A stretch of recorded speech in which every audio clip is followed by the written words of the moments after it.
अस्सलाम वालेकुम नाज़रीन, मुबाहिसा में आप सभी का खैर मकदम है। मैं हूं आपका मेज़बान सैयद पाकर। आज के इस प्रोग्राम में हम पार्लियामेंट के मानसून सेशन का जो अख्ताम आज हुआ, गैर मुअय्यना मुद्दत के लिए जिस तरह से टर्म इस्तेमाल किया जाता है उस हवाले से मुलतवी कर दिया गया। लेकिन बहरहाल ये जो पार्लियमानी सेशन था, मानसून सेशन था, इसमें मुल्क के लिए क्या काम किए गए, कौन सी ऐसी बिल्स थी जो काफ़ी अहम थी देश के लिए, वो मंजूर की गई, या फिर कौन से ऐसे मामलात थे जिस पर बहस होना लाजिम था, जिस पर बहस की गई। इस पर आज के इस प्रोग्राम में हम बात करेंगे, उसी से आगाज़ करेंगे। और फिर साथ ही साथ SIR का मामला आज भी, यानी अख्तामी दिन भी वो रहा अपोजिशन की जानिब से, लेकिन हुकूमत का मौक़िफ़ क्या रहा, इस पर हम बात करेंगे। GST पर नज़रसानी और इस्लाहात से के हवाले से जो पेशरफ्त हुई है उसके क्या फ़ायदे होंगे, उस पर हम बात करेंगे। और तेलंगाना का रुख करेंगे। तेलंगाना में मुनहरफ जो 10 अरकान असम्बली हैं, इनको नोटिस जारी करने के हवाले से जो गौर किया जा रहा है, क्या मामला है, इस पर बात करेंगे। और फिर हैदराबाद ही की बात करेंगे। यानी ये तो सियासी मामलात जिन पर हमारी बात होती है, लेकिन उसके साथ साथ जो माशरती मामलात हैं, जो समाज के ताने बाने से मुताल्लिक़ मामलात हैं, जो हमारे रिश्तों को एक दूसरे से जोड़ने, या फिर कोई भी अगर मुल्क बनता है तो ऐसे ही नहीं बन जाता, बल्कि उसकी बुनियादें अगर हम देखें तो वो घरों से होती है। एक घर अगर मुस्तहकम होगा, रिश्ते अगर मुस्तहकम होंगे, तो फिर घर बनेगा, घर बनेगा तो फिर एक मोहल्ला जो है एक तश्कील पाएगा, मोहल्ला जो है मजबूत रहेगा। माशरती ताल्लुकात की बुनियाद पर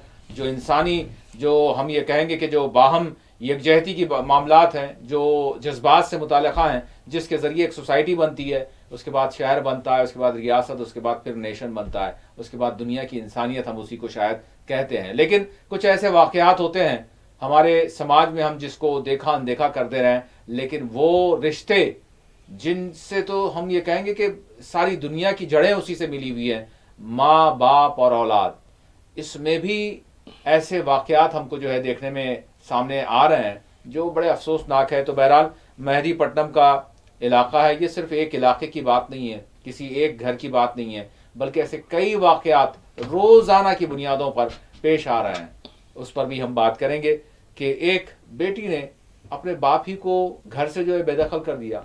इस पर हमारी न सिर्फ एक वाक़े के हवाले से, बल्कि ओवरऑल किस तरह का जो है हमारा माशरा बन चुका है, इस पर हम बात करेंगे। उसके बाद आसाम का रुख करेंगे। आसाम में जो सूरत हाल बनी हुई है, यानी माइनॉरिटीज़ की, और आसाम के वज़ीर आला का यौम आज़ादी के मौके पर एक खिताब सामने आया है, उस पर भी बात करेंगे। और किस तरह के हालात आसाम के मुसलमान इस वक्त से गुजर रहे हैं, उन हालात से उसका भी जायज़ा लेंगे। और हमारे साथ कुछ वक्त के बाद ब्रेक के साथ ही आसाम से यानी जुड़ेंगे नूरुल इस्लाम साहब, जो एक जहदकार हैं, उनसे हम बात करेंगे। और इसके साथ आखिर में हम बात करेंगे गाज़ा की सूरत हाल के हवाले से। और इसराइल, अब ऐसा मालूम हो रहा है कि वो मुकम्मल तौर पर यानी ज़मीनी सतह पर, यानी ज़मीन पर जो है कब्ज़ा चाहता है वो, जिसके लिए उसने पेशरफ्त शुरू भी कर दी है। तो बहरहाल उस पर भी हमारी नज़र होगी। मेरे साथ इस वक्त स्टूडियो में मौजूद हैं सीनियर सहाफ़ी, सियासी तजियाकार MM माजिद साहब। मैं वाइस साहब का स्टूडियो में इस्तकबाल करता हूँ। वाइस साहब अस्सलाम वालेकुम।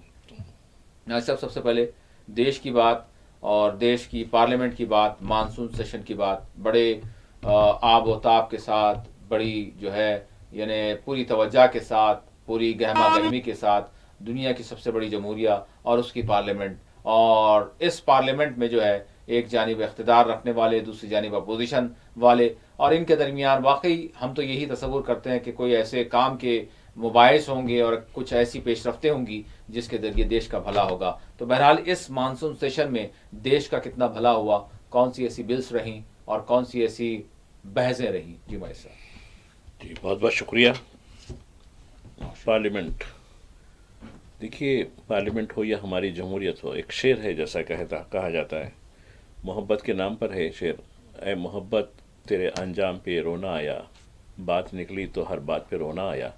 इस तरीके से हमारी पार्लियामेंट और हमारी जमहूरियत बस रोने के सिवा और कुछ नहीं रहा मौजूदा सरकार के।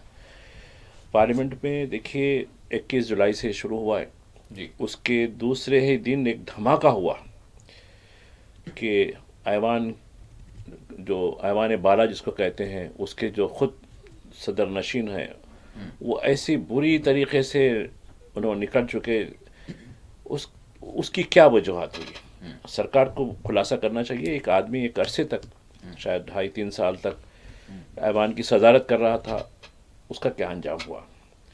फिर यानी आखिरी दिन से एक दिन पहले, यानी कल दस्तूर की 130वीं तरमीम के साथ 3 ऐसे बिल पेश किए गए जिसके ज़रिए अब पूरी तरीके से एजेंसियों को पूरी छूट दे दी गई है। किसको भी आप 30 दिन डाल दीजिए जेल में, और इसकी उन्हें चीफ मिनिस्टर हो या प्राइम मिनिस्टर हो, वज़ीर हो, कुछ हो, वो बर्खास्त। देखिए ये जो है, और ऑपरेशन सिंदूर जो इफ्तार वहाँ से हुआ है, जी जी, ऑपरेशन सिंदूर पर लोकसभा में बात करे, वज़ीर आज़म जवाब दिए, जी, लेकिन पहलगाम के किसी शहीद का एक जिक्र नहीं करे। इतने क्यों? पुलवामा के शहीदों का जिक्र करके तस्वीरें लगा के इलेक्शन जीत गए आप, लेकिन चूंकि इलेक्शन करीब नहीं है ना, इनका नाम ही मतलब। फिर ऑपरेशन सिंदूर जारी है, कहाँ जारी है? अभी कल ही फिर एक आया अमेरिका से, फिर और एक बार। वो कितनी बार हुए मैं तो गिनना भी छोड़ दिया। आप तो कह रहे थे 30 हुए थे आपके वक्त। ज़्यादा हो गए जी, उससे ज़्यादा हो गए। फिर बोला, अरे बोला क्यों? वो कोई गेस्ट आया था, उसके बोला नहीं फला मैं ये यूक्रेन कर रहा हूँ, मैं बोल के रेफरेंस दे रहा। यूक्रेन की जो बात हो रही है वो बात अलग है, वो MBS से बात हो रही थी उसकी। हाँ जी। अरे बोला MBS से बात हो रही तो यहाँ का क्यों? इसका जिक्र कहीं को, हमारा जिक्र क्यों? अरे मैं यहाँ का भी रुक दिया। अरे उसकी जरूरत ही क्या थी? ये हो गया।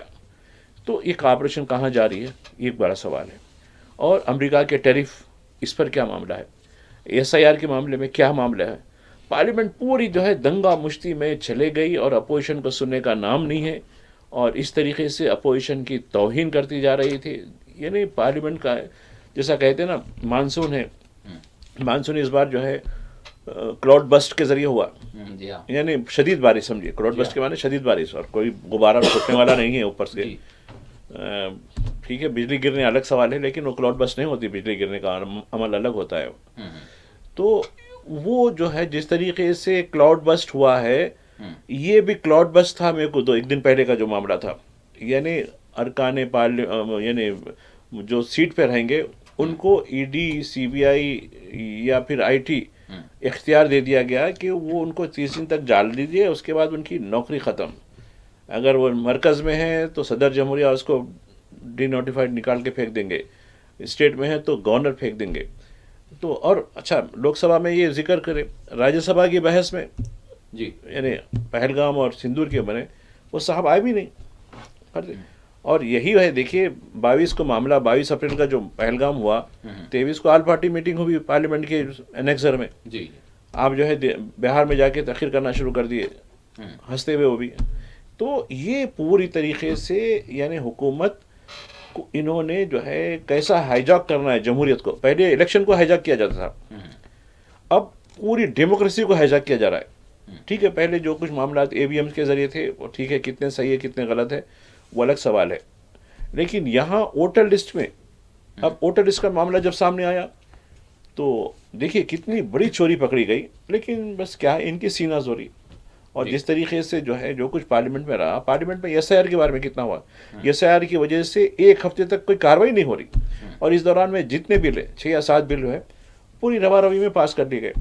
हाई विजिट बोल के, जैसे एक वॉइस वोट जो होता है, उसमें एक चीज़ जो दिखी, खैर वो कब होता अमल नहीं, ऑनलाइन बिडिंग के जो बारे में जी, यानी आप जो है अपने नेट पर या फ़ोन पर गेमिंग करते हैं, उसके ऊपर है वो एक बिल खैर लोकसभा में आया हो, तो खैर वो राज्यसभा में कब आएगा, फिर बाद में कब होगा, ये एक लंबा मामला है।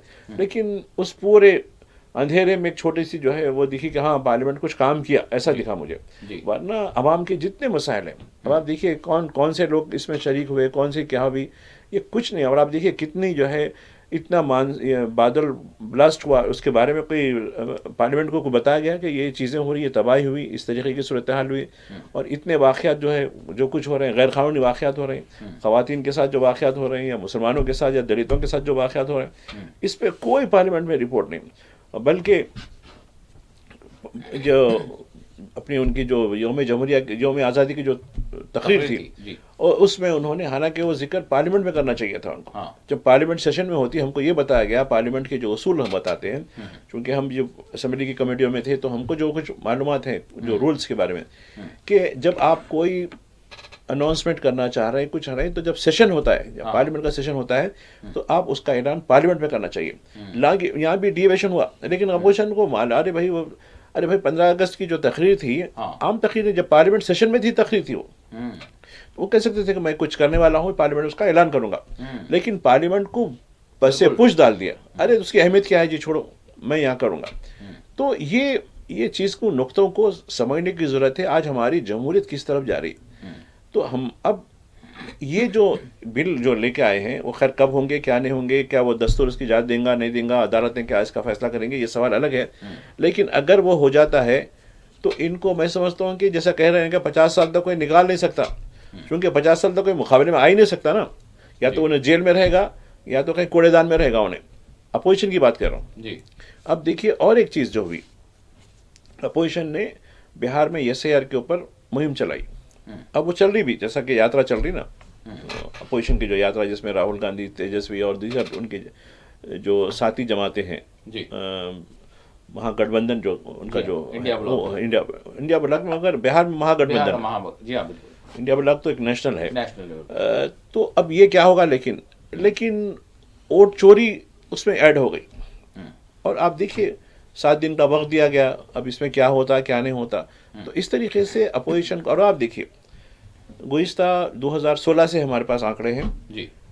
ED के जो धावे हुए हैं वो 5,870 5,870, और इसमें 92% अपोजिशन के कायदीन हैं, और बाकी के 8% जो है वो कोई बिजनेसमैन है जिनका कोई ताल्लुक नहीं है, या कोई इंडस्ट्रियलिस्ट है, या कुछ ऐसे लोग हैं, या फिर कोई ऐसे लोग हैं जो माफिया हैं जिनका कोई सियासी बैकग्राउंड नहीं है जी। यानी 8% है, जबकि 90 से ज़्यादा जो लोग हैं वो सियासी लोग हैं जिनके खिलाफ ED ने कार्रवाई की जी। अपोजिशन के लोग हैं, सियासी लोग हैं, गैर सियासी लोग हैं, और बीजेपी के नील, क्योंकि साफ सुथरे हैं लोग, इनके पास बीजेपी की मशीन है, मोदी वॉशिंग पाउडर है। अब जो भी चल जाता, अब देखिए आप अभी एक जिक्र कर रहे थे आसाम के चीफ मिनिस्टर का, हेमंतो का, उसके ऊपर कितने CBI के कितने केसेस थे, कितना करप्ट आदमी था वो, कांग्रेस में जब था ना जी। वो आके पूरा धुल गया, उन्हें ऐसा धुल गया साफ सुथरा। अजीत पवार खुद 4 दिन पहले नागपुर में जलसा हुआ था प्राइम मिनिस्टर का, 7,000 करोड़ की बात की गई थी, शायद 7,000 या उससे बढ़ की थी मुझे, मगर हजारों में थी, इनके ऊपर फलाह होगा ये होगा, और फडणवीस बोलते थे चक्की पीसिंग पीसिंग पीसिंग बोलते थे, वो किधर गई, वो चक्की किधर गई, इनका जो है 7,000 करोड़ का मामला किधर चले गया जी। वो पूरा जो है पाक हो गया, पूरी साफ हो गई। शुगर मिल का इशू था, फला में इशू था, वो कोऑपरेटिव में उसका इशू था जिसमें करोड़ों रुपए की जो है खोलबो थी, ये पूरी क्लीन हो गई। तो ये बताना मकसद है कि ये खुद इतने करप्ट हैं, अब ये कह रहे कि नहीं करप्ट लोगों के खिलाफ निकाल के ला रहे हैं, यानी क्योंकि अब इनको मालूम है कि हम इख्तियार छोड़ने वाले नहीं है, किसी सूरत में नहीं है। जब हम पूछा गया भाई ये तुम पे भी लग सकता है, तो हाँ लग सकता है, ठीक है डेमोक्रेसी है ना, करिए, हमारे को आउट, कहाँ आउट हो सकते हैं जब मुकाबले में कोई है ही नहीं, आप ही एम्पायर है, आप ही सब खेल रहे हैं, 1 मैन खिलाड़ी है पूरा, कोई खेल 2 उसमें होता है जी। और उसमें गैर जानिबदार एम्पायर होता है, या एम्पायर ही जो है मिला हुआ है एक टीम के साथ, तो वो भी ऐसी टीम के साथ मिला हुआ है, वो खुद एक खेल खेल रहा है, आउट है तो आउट, नॉट आउट बोल देता उन्हें, वो है तो ये बोलता उसको, तो ये मामला चल रहा है। तो ऐसे पूरे हालात में अब इनको यकीन है कि हमको कोई हरा ही नहीं सकता, ना हमारे मुकाबले में कोई आ सकता जी। तो ये इनका जाम है, उसकी वजह से वो जो अमेंडमेंट की बात की गई, खैर वो अमेंड होगा नहीं होगा चूँकि लंबा मामला है, दस्तूर में तरमीम आसान काम नहीं है। और एक चीज़ है, इनको एक और हथियार मिल गया जो अपने साथियों को डराने का, चाहे वो चंद्रबाबू नायडू हो, नीतीश कुमार हो, या फिर वो जो है और एक वेस्टर्न यूपी में जो उनकी जो छोटी सी जमात है, देखिए उसमें अजीत सिंह के बेटे की, तो चौधरी की, तो वो जमात हो, या फिर बिहार के 2-3 है, देखिए चिराग पासवान वगैरह, ये लोग हैं। तो अब इनको भी है, देखो जनाब अगर हमसे जुदा हो जाएंगे आप तो फिर मामला देख लो, समझ लो कि 30 दिन के अंदर आपको तो बिना, और अदालतें जो है किस तरीके की इसको ज़मानत देते हैं। अब आप देखिए अरविंद केजरीवाल 6 महीने जेल में रह के आए, जी बता रहा हूँ। हेमंत सोरेन जी एक लंबा अरसा उन्होंने भी जेल में रह के आए। जी सिसोदिया और वो दिल्ली का एक वजीर थे, जैन बोल के कुछ नाम थे, जी खैर उनको तो अब क्लीन चिट दे दी। अदालत बोली कोई सबूत ही नहीं है। और ईडी की जो है सुप्रीम कोर्ट ने हाल ही में सरजनिश की, जी तुम क्या एक बन के जो है बगैर किसी जो है इसके जा रहे हैं, तो कोई सबूत ही नहीं है, लोगों को जेल में डाल देते हैं। तो ये पूरी तरीके से अब जैसा कि बैरिस्टर वैसे ही बता रहे थे जी कि ये पुलिस स्टेट बन चुका है पूरा। तो अब ये पुलिस स्टेट, अब इसके लिए मैं बार बार ये बात कहता आ रहा हूँ कि जिस तरीके से हमने अंग्रेज़ों को यहाँ से निकाला, जिस तरीके की तहरीक की, जिस तरीके की कुर्बानियाँ दी, अब हमको आने वाली नस्ल को सही रखने के लिए मौजूदा नस्ल पर ये जिम्मेदारी आई थी, उनके शोल्डर्स पे जिम्मेदारी आई थी कि वो उसी तरीके की, उससे बल्कि उससे शदीद जो है मुहिम चलाएं बीजेपी को यहाँ से निकालने के लिए। ठीक।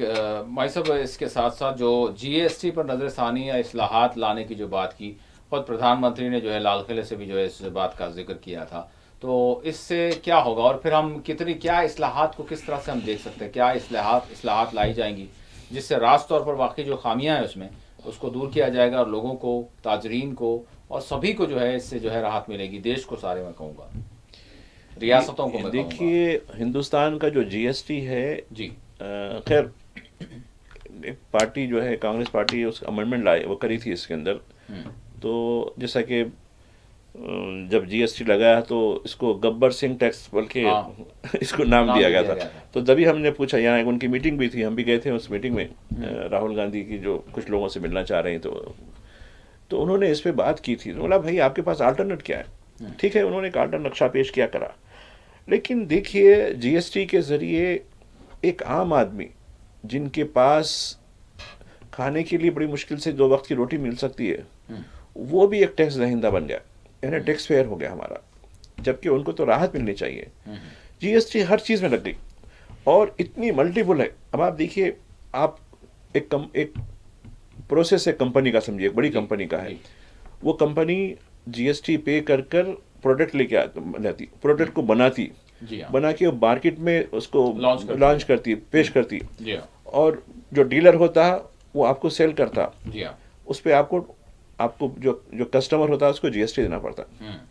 मैं एक बार होटल गया, जैसे तो कभी कम होती होटलिंग तो मेरी, तो उसमें देख के बोला भाई एक तो सेंट्रल जीएसटी है, स्टेट जीएसटी है। तो मैं बताया साहब देखो, आप तो प्रोडक्ट लेते हैं, खरीदते हैं, जो भी सामान खरीदते हैं, क्रोजरी का आइटम हो या जो भी वेज जो भी खरीदते हो आप ये पकवान करने के लिए, आप अदा करते हैं, सब कुछ रहते हैं। तो आप अदा हो चुका है ना भाई, अब हमको राहत होनी चाहिए। वो नहीं साहब, हमको देखो जीएसटी नंबर लिखा हुआ है, वो नहीं है, हमारे पास फ्रेम लगा हुआ है, जीएसटी ये है, और हमको लाजिम है कि हमारे कस्टमर जो है, आप एसी में, अगर एसी में हमारे हाल में खाएंगे तो आपके लिहाज से ये लिहाज से हो जाएगा, नॉन एसी में खाएंगे तो आपको ये लगाएगा, आप पढ़ लीजिए। बोला भाई मैं उसके लिए नहीं आया हूँ आपके, नहीं मैं देखने आया हूँ, तजुर्बा हूँ मैं कि आप लोग किस तरीके से। तो अब हर खाने वाले से, हर टेबल पे, बड़ी होटल है, बहुत मशहूर होटल है जी, तो यानी एक एक्सपीरियंस करने के लिए जब हम कुछ गए वहाँ देखने के भाई ये लोग क्या करते हैं, किस तरीके से लेते हैं, तो वहाँ अरे मल्टीपल टैक्स है, मल्टीपल टैक्स। यानी आप देखिए, जो किसान से माल किधर जाता, गोदाम को आता, गोदाम से डीलर के पास आता, डीलर से रिटेलर के पास आता, और इस तरीके से फिर वो जो, अब जैसा कि होटलिंग का भी मिसाल दिया, अब उन्हें शायद होलसेल के पास से लेता होगा, कहीं से लेता, वो पे करके लेता, अब उन्हें भी जो है हमसे लेता पैसा। बोले तुम तो दे चुके हैं ना यार, फिर तो हमसे क्यों लेते हो? बोला भाई नहीं, हमारे को तो एक कंडीशन है, लेना ही लेना है हमको। तो वो भी एसी को अलग, नॉन एसी को अलग। बोला भाई वो क्या है? वो तो नहीं, वो बताया देखिए आप पर्ची पढ़ लीजिए आप हमारी। तो ये इसमें चैन है। अब इससे क्या होगा, आपने कहा कि देखिए ये पूरा ही गुज़िश्ता जो है 7-8 साल से ये पूरा गलतियों का बंच है जी, पूरे जैसा कहते हैं ना कि गलतियों का अंबार है ये पूरा, इसमें कोई वो जस्टिफिकेशन नहीं है। अब इन्हों एक कमाल कर रहे हैं कि इस तरह के हम कर देंगे, फलां कर देंगे। तो अब इसमें देखिए जो कंज्यूमर आइटम है, जो आम आदमी के हैं, ठीक है, 5% तो ले रहे ना जी, 5% लेंगे, 12% लेंगे, 18-28 की बात हो रही। अब जो चीज़ें जैसा कि कॉस्मेटिक वगैरह ये वो है, अब इसको शायद 40% करने की बात की जा रही है। लेकिन ये तो बात सही है, लेकिन तकसीम कैसा हो रही? अब आप देखिए रियासतों ने कैसे अपने हाथ तोड़ के दे दिए। उस वक्त BRS की हुकूमत थी, बड़े जोश में उन्होंने भी बहुत अच्छा हो गया, फलां हो गया। तो हमने जब भी अपने प्रोग्राम में कहा था, शायद आपको पता नहीं, खैर वो मुझे उसमें कहा था देखो इसके मुश्किलात होती हैं, इन्होंने तो तायद तो कर दिए।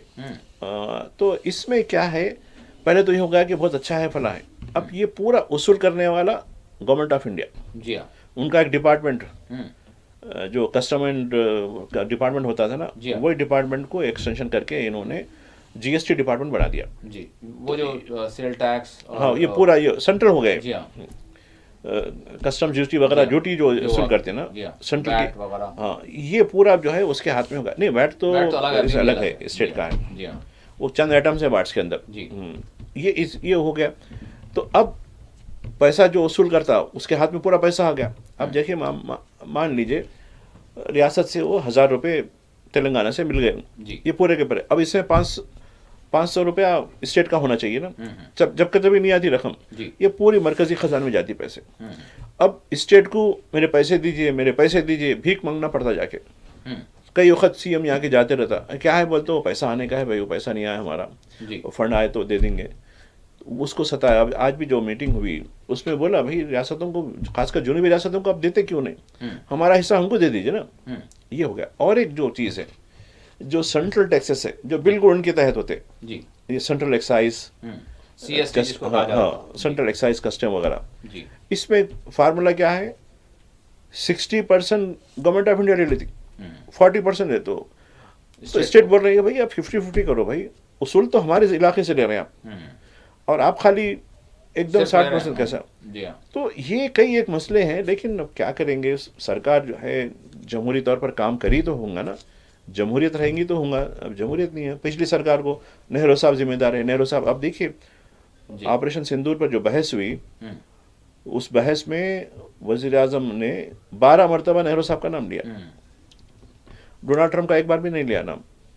तो खैर वो क्या इनकी मसलियत होंगी। तो अब हर चीज़ को वो जिम्मेदार थे, हर चीज़ को वो जिम्मेदार थे। भाई आप 12 से, अब ऐसा दिखता है मुझे बीजेपी की बातों इतनी शातिर पालसी रहती है लोगों की, ये अभी भी ये अपनी तकरीरों में चीज़ों में ये तासुर देते हैं कि हम अपोजिशन में, ये सरकार में हैं लोग, इनकी वजह से हो रहा है, देखो इनकी वजह से हो रहा। अब देखिए नौकरियों का जो मामला जो हुआ है कि देखो ये तबके की वजह से, इनकी जो है तब्दीली की वजह से, ये लोग घुसपैठों की वजह से जो है आपकी नौकरियां चली जा रही हैं। तो 12 साल के बाद पहली मरतबा इनको एहसास हुआ कि मुल्क में घुसपैठे भी आ रहे हैं। देखिए 12वीं मरतबा ये इनको एहसास हुआ कि अब इतने साल से जितनी भी तकरीरें, कभी घुसपैठे का जिक्र हुआ, कहीं घुसपैठे की वजह से आपकी नौकरी जा रही, कभी जिक्र हुआ। अब 12 साल के बाद इनकी आँख खुली, अरे ये घुसपैठे की वजह, अच्छा ये है, मैं तो 2 करोड़ नौकरी देने तैयार ही था, मैं ये सारी नौकरियाँ उनको चली जा रही। बोला वाह, ऐसे कैसे जाती है। तो ये नहीं बताने का मकसद ये है। और दूसरा, ठीक है RSS की तारीफ क्यों करे क्या नहीं करे वो आपका अपना मामला है।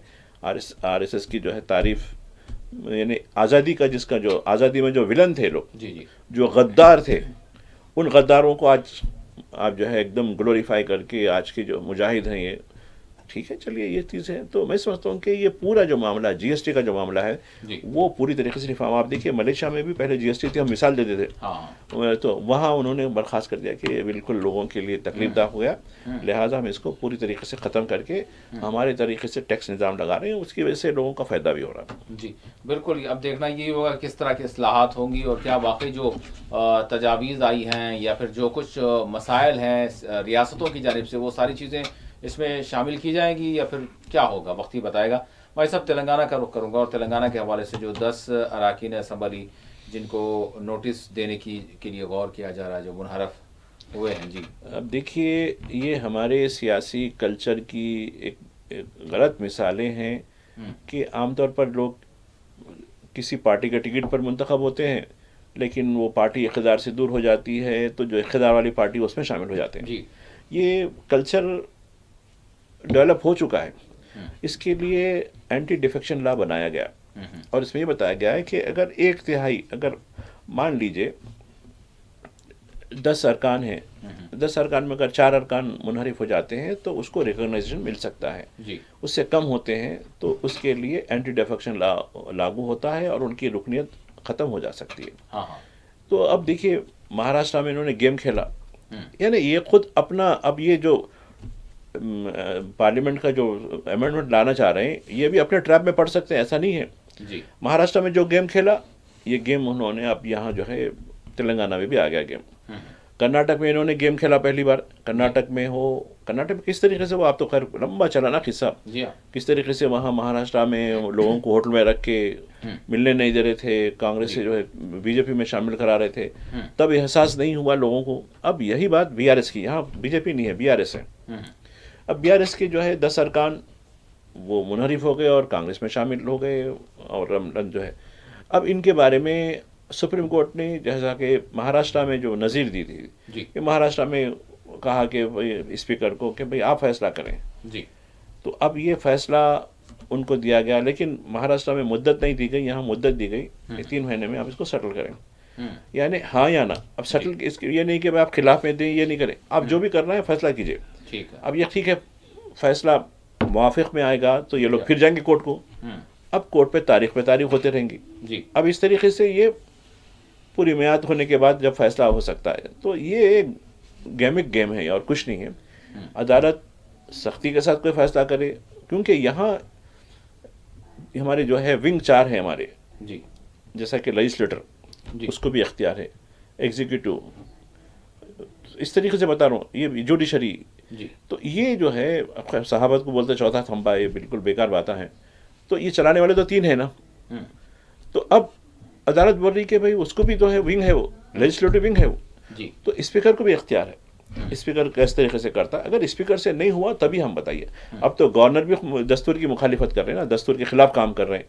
किस तरीके से जो है तमिलनाडु में जिस तरीके से हुआ, केरला में जिस तरीके से आरिफ साहब थे जब हुआ, अब खुद मौजूदा साहब अब वाइस प्रेसिडेंट के जो बने झारखंड में थे साहब जी, जिस तरह धनकर साहब जो है वेस्ट बंगाल में धनकर ही कर रहे थे, इस तरीके से ये साहब भी जो है कुछ कम नहीं थे, झारखंड मुक्ति मोर्चा की सरकार को जिस तरीके से परेशान कर रहे थे, जो कुछ हुआ। तो मैं समझता हूँ कि देखिए दस्तूरी इदारों की जो हुर्मत, जो रेस्पेक्ट होनी चाहिए, उसकी पूरी धिज्जियाँ उड़ाती जा रही है। ठीक है। और स्पीकर देखिए, स्पीकर कुर्सी पे आने के बाद वो किसी पार्टी से ताल्लुक नहीं होता है, वो तो गैर जानिबदार होना चाहिए। बिल्कुल। आप देखिए सोमनाथ चटर्जी की मिसाल है, इससे पहले की मिसालें हैं, कई मिसालें हैं कि स्पीकर ने कहा कि भाई मेरा पार्टी से कोई ताल्लुक नहीं है, इस वक्त मैं बिल्कुल इंडिपेंडेंट हूँ। लेकिन यहाँ बिरला साहब हो या दिलीप धनकर साहब जो उनका जो हमने देखा है जी, पूरी तरीके से एक किस्म का जिस किस्म से झुकाव जो होता था उनका, खैर उनके बारे में हम कुछ तो नहीं कहेंगे क्योंकि वो भी एक दस्तूरी ओहदे पर फायज हैं, यानी हमको एहतियात भी करनी पड़ती है जी। तो लेकिन झुकाव आसानी से दिख जाता, किस तरफ झुकाव है इनका। ये बहुत सारी चीज़ें हैं जो सवाल खड़ा करती हैं कि किस तरह से हमारे जो इदारे हैं वो कितने खुद मुख्तार हैं, जिनको खुद मुख्तार कहा जाता है, और फिर जो हमारे अहम ओहदों पर, जमहूरी ओहदों पर जो फायज हैं, वो कितना जो है अपने फ़राइज़ जो है वाकई गैर जानिबदारी के साथ जो है अदा कर रहे हैं। ये सारी चीज़ें पिछले चंद बरसों में ये सारी चीज़ें जो है यानी मुहासरे में आई हैं, घेरे में आई हैं, और इन पर सवालात खड़े किए जा रहे हैं। यहाँ पर हम एक छोटा सा ब्रेक लेंगे और ब्रेक के बाद आसाम का रुख करेंगे, क्योंकि आसाम को सभी ने नज़रअंदाज कर दिया है। आसाम में वहाँ क्या कुछ चल रहा है, बिलखुसूस वहाँ के मुसलमानों के हवाले से, किन हालात से वो गुजर रहे हैं, किन हालात से का उनको सामना है, क्योंकि वहाँ के वज़ीर आला के बयान तो हम और सारा देश सुनता है, लेकिन जिनके हवाले से वज़ीर आला भी बात कर रहे हैं और वज़ीर आज़म भी बात कर रहे हैं, उनका क्या हाल है, उस पर बात करेंगे। एक छोटा सा ब्रेक लेंगे, ब्रेक के बाद दोबारा हाजिर होंगे। ब्रेक के बाद मुबाहिसा में आप सभी का दोबारा खैर मकदम है। हमारे साथ, जिस तरह से मैंने ब्रेक पर जाने से पहले जिक्र किया कि हम आसाम का रुख करेंगे, तो इस वक्त हमारे साथ आसाम से जुड़ चुके हैं मौजूद मेहमान नूरुल इस्लाम साहब, जो सियासी समाजी जहदकार हैं और आसाम के हालात और बिलखुसूस वहाँ की माइनॉरिटीज़, वहाँ की अक़लियतें किन हालात से गुजर रहे हैं, वो उनको करीब से देखते हैं। नूरुल इस्लाम साहब, अस्सलाम वालेकुम। जी वालेकुम सलाम। नूरुल साहब, मैं जानना चाहूँगा कि अगर हम प्रधानमंत्री की बात करें तो उनकी भी बात, या फिर आपके वज़ीर आला की बात करें, वज़ीर आला की बात तो खैर बहरहाल आसाम से मुताल्लिक़ा होगी, लेकिन प्रधानमंत्री भी लाल किले से 15 अगस्त को बात कर रहे हैं, तो वो भी घुसपैठियों की बात कर रहे हैं। घुसपैठी जो है सारे मुल्क के लिए एक मसला हो गया है, सिर्फ आसाम के लिए नहीं। और वो जो है लोगों की रोटी रोजी को छीन रहे हैं, वो लोगों की बल्कि हमारे आदिवासियों की ज़मीन को छीन रहे हैं, औरतों को, बहनों बेटियों को जो है निशाना बना रहे हैं। तो इस तरह से तो अगर हम देखते हैं घुसपैठियों का मामला, तो वो सबसे पहले आसाम की रियासत जो है हमारी नज़रों के सामने आ जाती है। तो सारे मसाइल की जड़ें जो है आसाम से निकल रही हैं, नूरुल इस्लाम साहब। अब उसी के साथ अगर देखें तो हेमंता बिस्वा शर्मा ने ये भी कह दिया है, माजिद साहब आपके भी जो है इस पर मैं चाहूँगा नूरुल इस्लाम साहब के बाद, कि आसाम में जो आबादी है हिंदुओं की, वो 10 बरस के बाद वो अक़लियत में आ जाएंगे। मतलब ये मसला दर मसला बहुत सारे मसाइल का सामना आसाम की लोगों को है, आसाम की रियासत को है। जी, किस तरह की सूरत हाल है और इस हवाले से आप क्या कहेंगे नूरुल इस्लाम साहब? जी देखिए, पहले जो वजीर आला हेमंत बिश्व शर्मा जी ने जो इंडिपेंडेंस के डे में उस दिन जो देखिए वो एक संविधान ओहदे पे है, संवैधानिक ओहदे पे है जी, और एक डेमोक्रेटिक सेकुलर कंट्री का एक स्टेट है असम। तो उसके बावजूद उन्होंने जो इस तरह से ये क्या कहा पहले कि असम में देखिए जी कॉलोनियल जो स्टेटमेंट दे रहा है, ये भी लॉ को किस तरह से ये कर रहा है। देखिए वो खूब बाकायदा जानता है कि किस पर क्या सेक्शन लग सकता है। इस तरह से इतना आपको मतलब बारीकी से कहा है कि यह जो अनजान लोग है वो ओला उबेर जो है ये चलाता है। यानी कि वो सीधी तौर पर समझाया कि असम में जो मुसलमान है, बांग्ला भाषी असमी मुसलमान, ये लोग ज्यादा ओला उबेर चलाते हैं। अच्छा, तो ज्यादा लोग असम का बंगाली भाषा जो मुस्लिम है, असम में मुस्लिम, ये लोग क्या करते हैं, मजदूर है, गरीब है ज्यादातर जी, तो उनको निशाना बनाया गया है। और उसके आपको 16 तारीख को ही एक बकाया हुआ है कि एक शख्स ने जाके बाकायदा एक मुसलमान जो ओला उबर का ड्राइवर को पूछ रहा है, कितना सवारी है तुम्हारे गाड़ी में, तुम जानते हो क्या क्या रूल्स है, वगैरह वगैरह। तो ये जो है गुवाहाटी में हुआ। तो देखिए जिस तरह से एक और देखिए जो वज़ीर आला ने कह रहा है कि 20 साल बाद असम में मुस्लिम जो होगा क्या घुसपैठिया या अनजान लोगों ने सीएम होगा, यहाँ तिरंगा फहराएगा। अब देखिएगा, तो ये 20 साल के बाद के बारे में बताया। आप देखिएगा आसू का एक जो एडवाइजर है, उन्होंने 2004 में बताया था कि असम में 10 साल बाद ये इस्लामिक स्टेट होगा। लेकिन 21 साल बीतने के बावजूद यहाँ में कोई इस्लामी स्टेट हुआ नहीं। तो ये लोग सिर्फ ये लोगों के जहन में एक कॉलोनियल जो माने बातें हैं, वो जहन में घुसाने के लिए इस तरह से बातें करते हैं। आज देखिए असम में क्या हुआ, वज़ीर आला का इस तरह का जो बयानबाजी के चलते अपर असम और लोअर असम। अब देखिए पहले एक बात समझना पड़ेगा हमको कि इंडियन जो लॉ है क्या कहते हैं कि अगर हम बाइजर शहरी है, इंडियन शहरी है, तो किसी भी स्टेट में जाके काम कर सकते हैं, वो हमें व्यापार कर सकते हैं, तो किसी ने रोक नहीं सकते। क्योंकि अदानी अगर आके असम में वो व्यापार कर सकता है, अमित शाह का बेटा मंगलदई में दरंग में आपको वहां में गोडाउन और अपना बिजनेस खोल सकता है, चला सकते हैं। तो क्यों यहाँ से जाके महाराष्ट्र में या दिल्ली में नहीं सकेंगे? बराबर सकेंगे, क्योंकि हम बराबर बाइजर शहरी है। लेकिन देखिए असम में क्या हुआ, वज़ीर आला इस तरह से बयानबाजी के चलते लोअर असम का लोग जो अपर असम जाते हैं, लोअर असम यानी कि ग्वालपारा, धुबरी, बरपटा, दरंग, नौगांव, मरीगांव और होजाई, ये लोअर असम में आते हैं। ये लोअर असम का लोग जो मजदूर लोग हैं, वो लोग अपर असम, ये तिनसुकिया, डिब्रूगढ़, गोलाघाट, बोकाघाट, शिवसागर, इस डिस्ट्रिक्ट में काम करने के लिए जाते हैं। वहां में सो कॉल्ड इंडिजिनियस ऑर्गेनाइजेशन का जो कुछ लीडर रन, जिस तरह से लोगों को एक जगह कि आपको बुजुर्ग लोगों को जाके बोलता है माने तू करके, अगर तो अभी कितना बजा, 2 बजा, 5 बजे के अंदर यहाँ से निकल जा, वरना 5 बजे के बाद इतना पिटाई होगा। आप देखिए एक सिविलियन होके एक सिविलियन को बाइक शहरी को किस तरह से 3 घंटा 5 घंटा का अल्टीमेटम दे सकते हैं, निकल जाए उनको वहां से मारपीट भी कर रहा है। अच्छा। तो इस तरह से होने के बावजूद वहां का डिस्ट्रिक्ट एसपी या डीसी ने कोई कार्रवाई नहीं कर रहा है। अब देखिए ये हैरान करने वाली बात है, पुलिस के सामने इस तरह से टॉर्चर कर रहा है, पुलिस के सामने, लेकिन पुलिस वहां में खड़े रहते हैं, कोई आवाज नहीं देते। तो आप जरा सोच सकते हैं सीएम का इनडायरेक्टली माने जो अच्छा, इस तरह के वाकयात, इस तरह के वाकयात पर क्या हमारी जो मीडिया है उसमें खबरें आ रही हैं कि भाई एक ही देश, एक ही रियासत के लोग हैं जो एक जगह से दूसरी जगह जो है काम करने के लिए जा रहे हैं, तो उनको निशाना बनाया जा रहा है? क्या इस पर जो है मीडिया कुछ बोल रहा है, कुछ बात आपकी सामने आ रही है?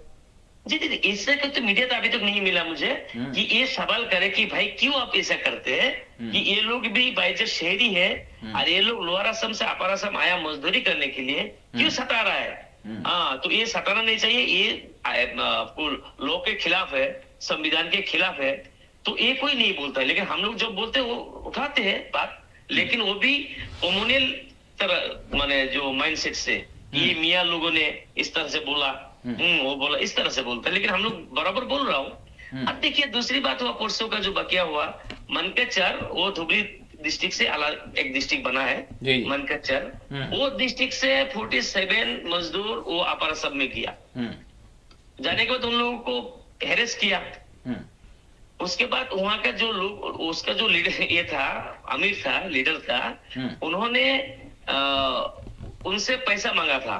अच्छा, कि भाई पैसा देना पड़ेगा, पैसा दोगी तो काम कर सकोगे। अच्छा। लेकिन जो उन लोगों के पास मजदूरी करने के लिए गया, घर में रेशन नहीं है जिनका पास, वो पैसा कहाँ से देगा? बिल्कुल। जब पैसा नहीं दे पाया तो उनको हेरेस करने लगा। फिर पुलिस आया, पुलिस ने जो शख्स, जो लोगों ने वहां में हेरेस कर रहा था, लॉ को वायलेट कर रहा था, उनके खिलाफ कोई कार्रवाई नहीं किया। इन लोगों को भाई चला जाओ।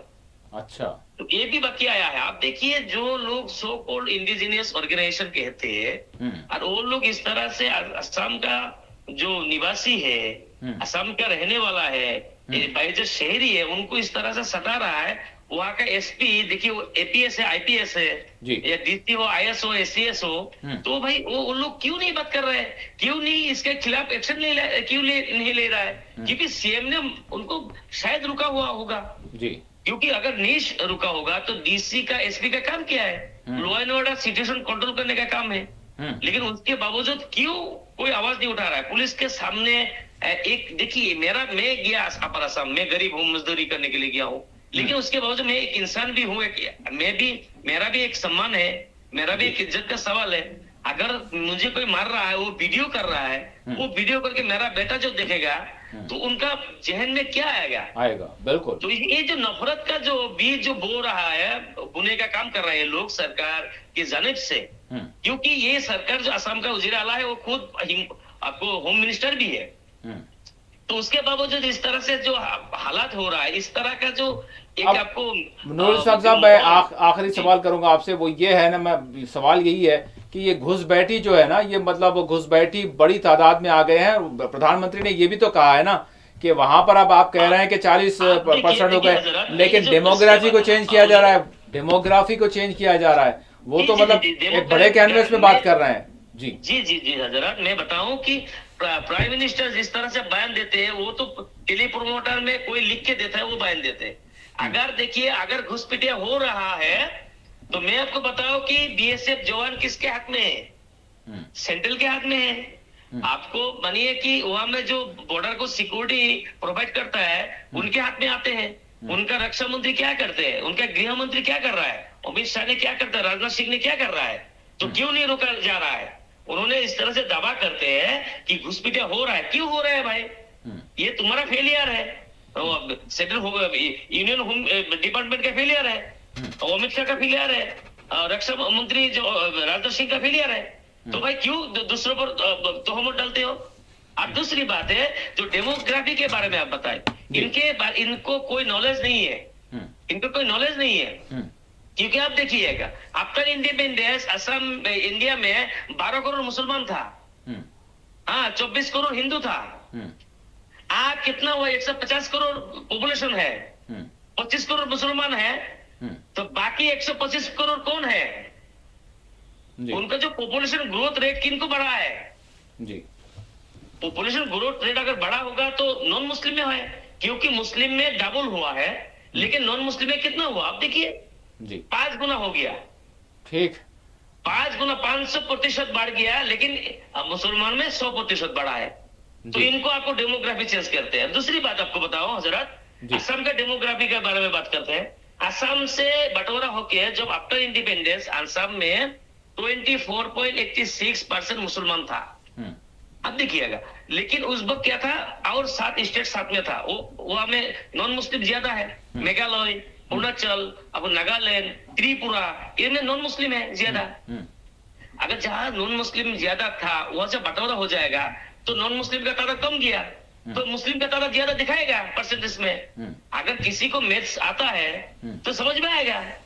अगर ये लोग जो प्राइम मिनिस्टर जो बोलते हैं ना, उनको मैथ्स आते हैं ना, प्राइम मिनिस्टर को मैथ्स आते हैं ना, जो लोग ये अंधा भक्त है जी, ये इसका मैथ्स आते हैं। मैथ्स आते हैं तो असम के डेमोग्राफी के बारे में भी सोचे कि अगर 24.86% आफ्टर इंडिपेंडेंस 51 का सेंसस में था, लेकिन उसके बाद जो 6 स्टेट यहाँ से चला गया, तो 6 स्टेट तो मैक्सिमम वहां में नॉन मुस्लिम था। अगर वो नॉन मुस्लिम यहाँ में नॉन मुस्लिम में ऐड हो जाता है तो मुसलमान का जो परसेंटेज ऑटोमेटिकली कम जाएगा। ठीक लेकिन है। जो नॉन मुस्लिम बाहर चला गया इसलिए मुस्लिम का तादाद ज्यादा दिखा रहा है। ठीक तो ये है। सब सिंपल सी बात है, एक मैथ सिंपल सी मैथ समझना चाहिए। ठीक है, लेकिन जो प्राइम मिनिस्टर है उनको भी समझना चाहिए कि आफ्टर इंडिपेंडेंस 51 में 12 करोड़ मुसलमान था, 24 करोड़ हिंदू था। जी ठीक अभी है। 150 करोड़ आपको आबादी है, 25 करोड़ मुसलमान है, तो मुसलमान का तादाद कैसे बढ़ गया भाई? कैसे डेमोग्राफी चेंज हो गया? बहरहाल नूरुल इस्लाम साहब, बहुत बहुत शुक्रिया आपका। आपने जो है वहाँ की जो सूरत हाल है हर चंद दिनों में आप जो है वहाँ से अपडेट करते हैं, और जो हालात ज़मीनी सतह पर जो बने हुए हैं उस हवाले से आपकी आवाज़ जो है ये सामने आती है, और जो मसाइल छुपे हुए हैं जिसको गोदी मीडिया बिल्कुलिया तौर पर जिसको नज़रअंदाज कर देता है, और जिस तरह के मैं हालात। एक बात बता हजरत, जी इसमें बिल्कुल मुख्तसर। जी जी जी जी 1 मिनट में होगा। देखिए, जो सो कॉल्ड इंडिजिनियस जो ऑर्गेनाइजेशन है, हाँ। ये ऑर्गेनाइजेशन ने वहाँ का लोकल वो जो इंडिजिनियस पीपुल से 5,35,000 रुपीज लिया है। और उनके लिए माटी का जो लैंड का कुछ काम था उसके लिए लिया है। हाँ, जो काम भी नहीं हुआ, पैसा भी नहीं लौटा रहा है, उसके लिए एक लेटर भी लिखा है। मैं आपको लेटर भी सेंड कर रहा हूँ, अभी असमिया में है जी। आप जरा देखिए, जो लोग यहाँ में सोकल्ड इंडिजिनियस जो कहते हैं खुद को, लेकिन वो इंडिजिनियस पीपुल से ही पैसा इस तरह से हड़प रहा है। आप जरा सोचिए, जो वहाँ का लोकल आदमी से 5,75,000 रुपीज अगर हड़प सकते हैं तो यहाँ का मजदूर से क्या कर सकते हैं, आप सोचिएगा। अफसोस अफसोस। बहुत बहुत शुक्रिया नूरुल इस्लाम साहब, आपने वक्त दिया। Thank you very much. आपको भी शुक्रिया। अस्सलाम वालेकुम। भाई साहब, सवाल यहाँ पर यह है कि भाई अगर आबादी बढ़ रही है तो क्यों बढ़ रही है, और आपकी आबादी बढ़ रही है, ये तो जुर्म है, नहीं बढ़ना चाहिए। आपकी आबादी कैसे बढ़ सकती है?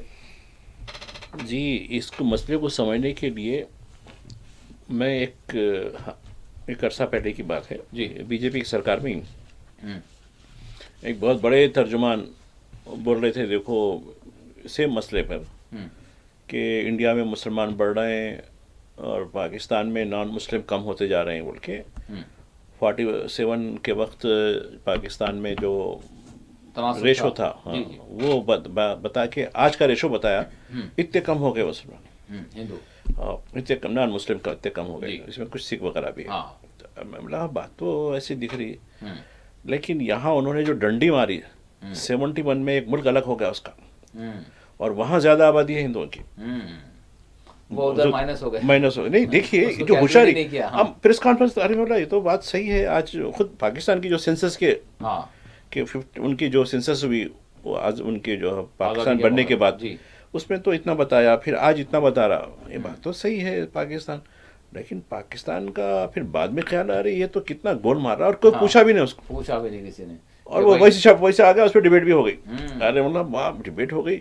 फिर एक और यूट्यूबर जो है देख के, अरे भाई देखो इतनी आबादी तो इधर हो गई, बल्कि उल्टी बढ़ गई। और एक्चुअल अगर वहां का देखे तो अब दोनों को मिला के आप देखिए, दोनों मुल्कों की मिला के आप जो है नॉन माइनॉरिटी की, नॉन मुस्लिम्स की आप बढ़ाई के देखिए, तो वो रेशो देखो, थोड़ा बहुत बांग्लादेश का मिला दिया जाए तो बढ़ जा रहा हो। अरे ये छुपाया, देखो उन्हें 71 को छुपा दिया जी। इस तरीके से आसाम की बात मैं करता हूँ, खैर नूरुल इस्लाम को तो वहीं के हैं, उनको ज़्यादा मालूमात होंगी। लेकिन देखिए, मैं जो डिलिमिटेशन हो रहा था मुल्क की तकसीम के लिए, डेमोग्राफिक चेंज जो हो रही थी। जी भाई साहब, ये इस पर 2 मिनट, उसके बाद फिर हम नहीं, मुझे ये बात कहने दीजिए, क्योंकि कई एक इश्यूज हैं जो शायद नूरुल इस्लाम साहब उनको नॉलेज में हैं, वो शायद वो वक्त की वजह से नहीं बोल पाए, लेकिन ये कि ये हमारी हिंदुस्तानी डेमोग्राफी के लिए, हिंदुस्तानी लोगों के लिए बहुत ज़रूरी मसला है आसाम का।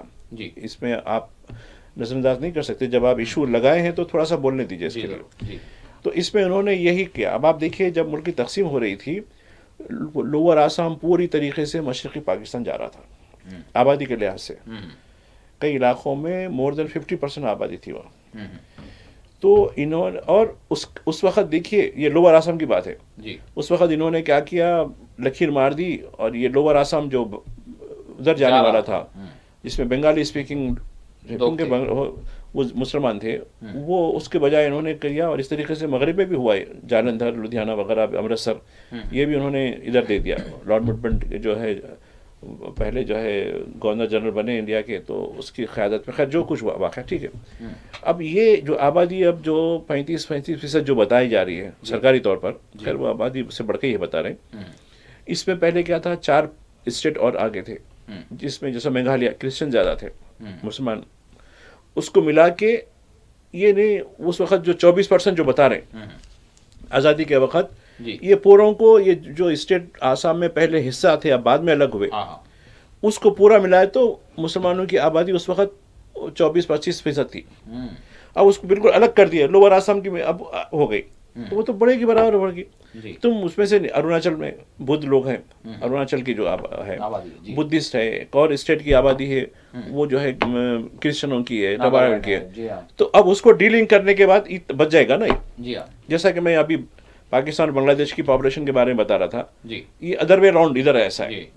तो ये इनकी सारे, और एक चीज़ जो हो रही है, ये सबसे ख़तरनाक चीज़ है जो मैं बताने जा रहा हूँ।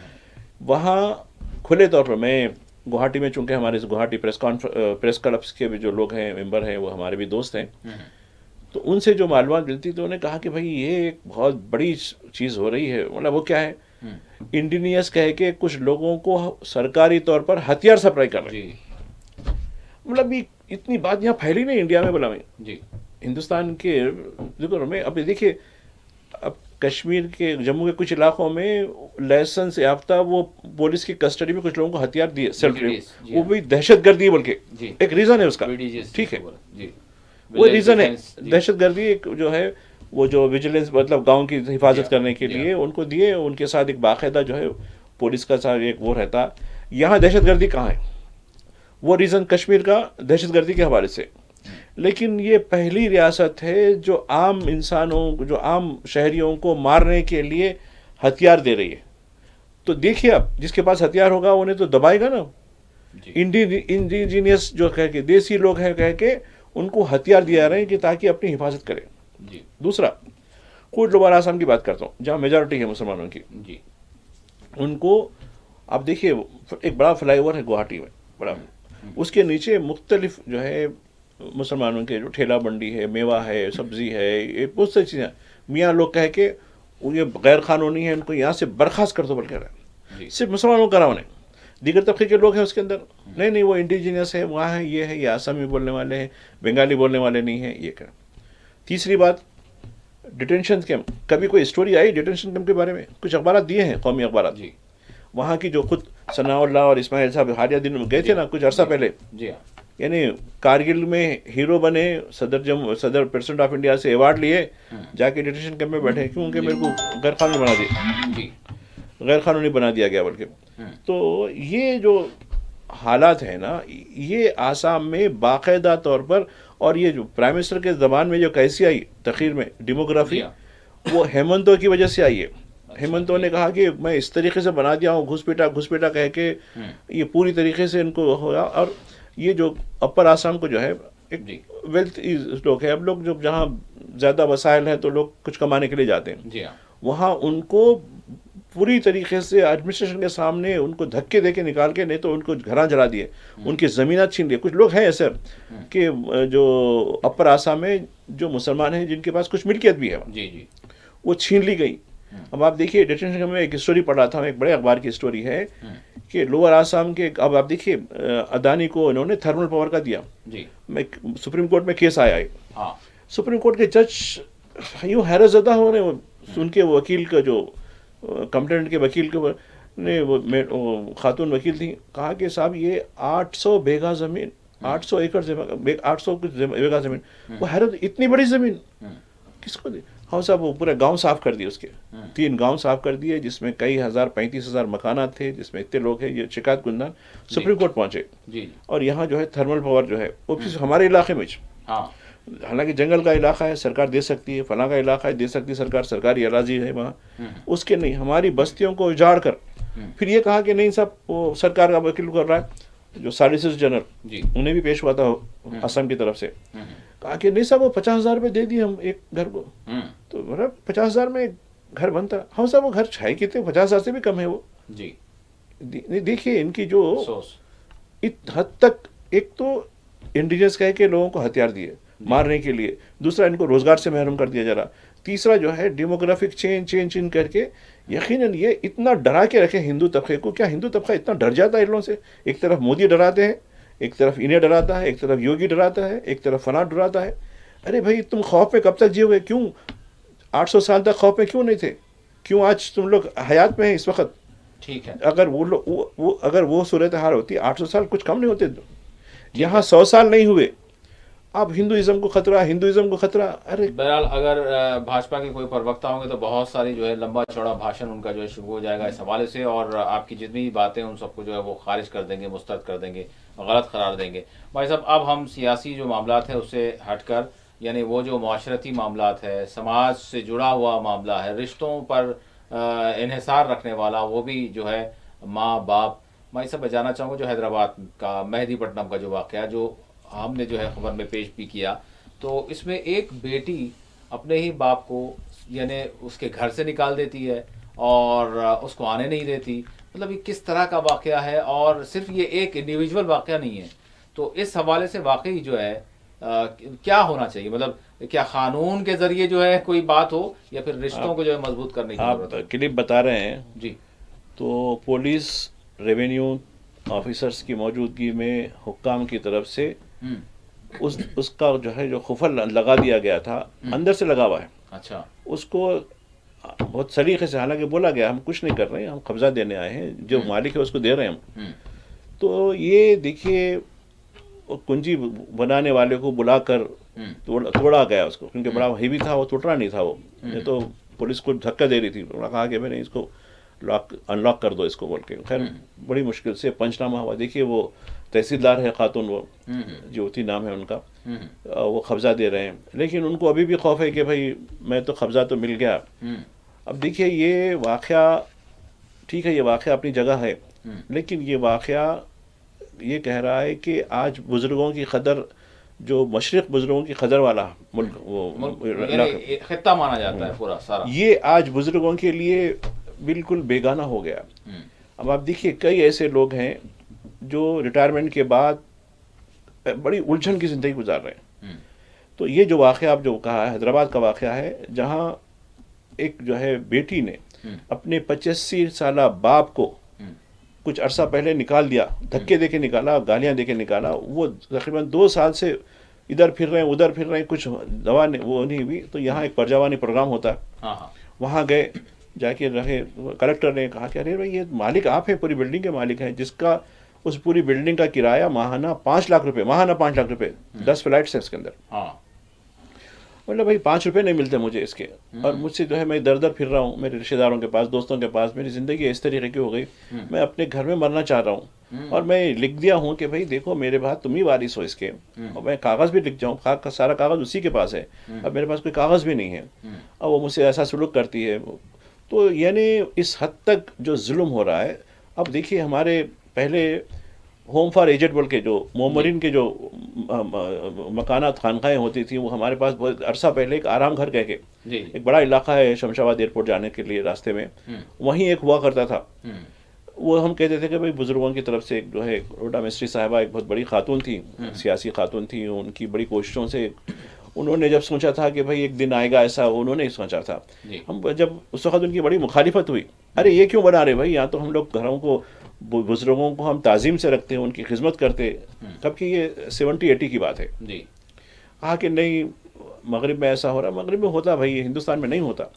लेकिन आज मैं देख रहा हूँ, मैं एक और नाम लेना चाहता हूँ, तस्नीम जौहर साहिबा, कई लोग वाकिफ़ होंगे, और वो भी आज जो है अपने ज़माने की बहुत बड़ी सोशलाइट, जो कई मुशायरों में उनके कई दीवान छपे और कई इजलासों में उनको निज़ामत दी जाती थी, उनके साथ बड़ी वो होती थी, बड़े बड़े लोग और बड़े ख़ानदानों के साथ रिश्ते उनके औलाद के, और वो आज ज़ईफ़ों के जो है कम शेल्टर में बैठे हुए हैं। ऐसे कई वाक़यात हैं। एक हालिया दिनों में हमारे एक दोस्त आए, कहा कि भाई बेटा अमेरिका में है, वो आना नहीं चाहता, फलां है।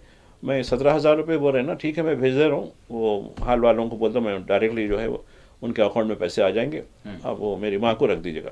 हाँ, खदा हो गया बाप का। ये नहीं बता रहा हूँ, बाप हो या माँ हो, बुजुर्ग होते ही अब आपका कोई दुनिया से ताल्लुक़ नहीं। और एक बात है, कुछ अर्सा पहले एक साहब आए थे मेरे पास, मैं फ़लाँ जगह ऑफिसर था, रिटायरमेंट होके आया हूँ, मैं कुछ मसरूफियत चाहता हूँ, बल्कि आपके यहाँ बिल्कुल कुछ काम है तो मुझे दे दीजिएगा, फ़लाँ है ये है। अरे भाई आप बड़े काबिल आदमी, इतने बड़े ऑफिसर हैं। अरे क्यों नहीं, घर मुझे इस तरीके से काटने को आ रहा, मुझे जो इज़्ज़त पहले मैं ड्यूटी जाके आता था तो बड़ी इज़्ज़त होती थी, बच्चे मेरे को बड़ा वो होते थे, आज बच्चे सब जिम्मेदारियों से लग गए, सबको अच्छा जो कराया मैं, और आज मेरी हालत एक अजनबी की जैसी हो गई। मैं खुद अपने ही घर के अंदर अपने आप को जो है एक बिल्कुल एक लाताल्लुक़ जैसा समझ रहा हूँ मैं, मुझसे रहा नहीं जा रहा ये चीज़ें, सिचुएशन। मुझे खैर मौत की तो दुआ नहीं करता, मौत कब आएगी, लेकिन मुझे ऐसा दिख रहा है कि बस मेरी जब ड्यूटी पर था तक मैं घर वाला था, ड्यूटी जैसे ही ख़त्म, मेरी जैसा मेरे को वजीफ़ा मिल गया, वजीफ़ा तो ये लोग ले लेते हैं, मेरे को कुछ रहता नहीं, बस बोल देते कि ठीक है तुम्हारी दवा के इतने पैसे ले लो, तुम सुबह जाके उम्र पोतरों को जो स्कूल से ला लो, फला ये कर लो, तो घर का जो है कोतमीर पुदीना जो ले लेके आओ। मैं गुलाम की ऐसी ज़िंदगी हो गई मेरी। यानी ये मेरे अपने बता रहा हूँ मैं। इस हवाले से हम बिल्कुल यकीनन हम इस हवाले से, क्योंकि वक्त नहीं रहा, अलहदा प्रोग्राम करेंगे और इसके जो यानी ये देखने की कोशिश करेंगे किस डगर पर, किस रास्ते पर जो है हमारा समाज और हमारे रिश्ते जो है जा चुके हैं, वो भी माँ बाप के हवाले से। इस पर हम और मैं ये बताऊंगा, जो हमारे नाजरीन ये जो मेहदीपट्टनम वाला एपिसोड नहीं सुन सके, शायद 10 बजे हमारी खबरें आएंगी जी, जरूर उसमें वो ज़रूर देख लें। ज़रूर। बहुत बहुत शुक्रिया भाई साहब, आपने वक्त दिया।